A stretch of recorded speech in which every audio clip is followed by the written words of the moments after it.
Nauubos yung mga player ng Dallas dahil sa injury. Meron na naman dumagdag sa listahan. Si Brandon Williams nagkaroon ng hamstring injury. Si Powell at si Kessler Edwards nagkabanggaan nung last game dahil sa loose ball.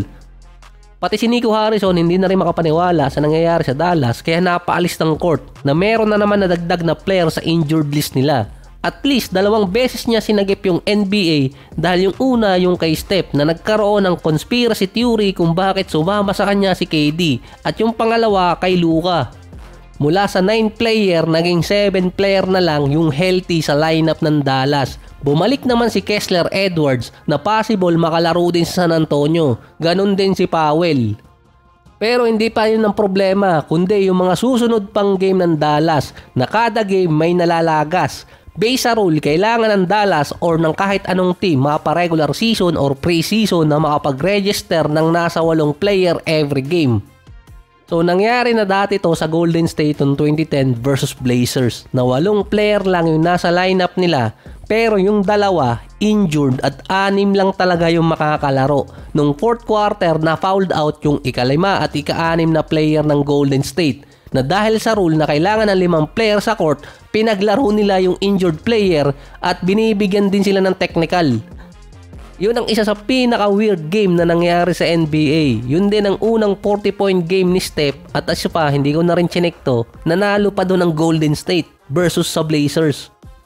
Yung Dallas nasa same situation at kapag naubos yung player nila sa bench at meron na lang 5 player talaga ang natitira, kung sakali namang ma-fouled out yung mga player na nasa isang team, yung susunod na foul nila doon, makakakuha din ng technical. Ganito ang mangyayari sa Dallas dahil yung 3 two-way contract player nila injured din. Kai Jones, Brandon Williams at si Kessler Edwards naman makakalaro pa. Hindi lang naman kasi yung nai-injured na player ang problema sa Dallas kundi yung 10-day contract. Pwede kasi silang makapag-sign talaga ng 10-day contract player katulad ni Moses Brown na pinapirma ng Dallas pero nung March 1 na expire yun.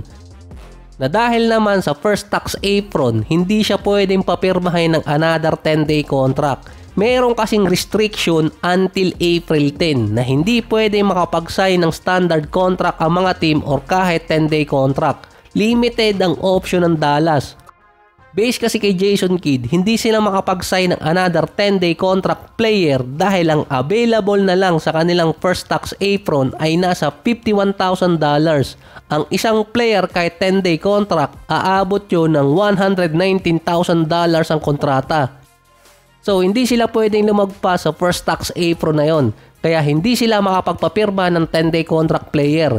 Mukhang magkakatotoo din yung sinabi kong joke dati na baka si Jason Kidd maglaro. Dahil ang joke din ni Jared Dudley na assistant coach ng Dallas, baka siya ang maglaro kapag naubos yung player ng Mavericks. Based naman kay Jason Kidd, makakabuo pa rin sila ng 8 to 9 player sa lineup pero nasa 7 player yung healthy na makakalaro talaga. At least si Klay Thompson maganda yung nilalaro ngayon.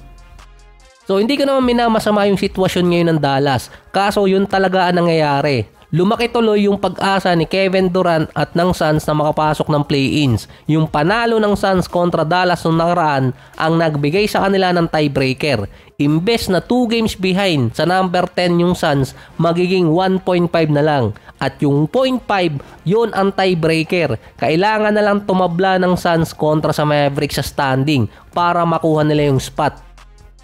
Nasa 5-game losing streak ang Dallas ngayon pero mananalo pa rin yan sa ibang games. Pero yung 0.5 na nakuha ng Suns, malaking bagay yun. Ang mga susunod pa makakalaban ng Dallas, mga contention team. Kaso mas mahirap yung Suns dahil mga contender naman yung katapat nila.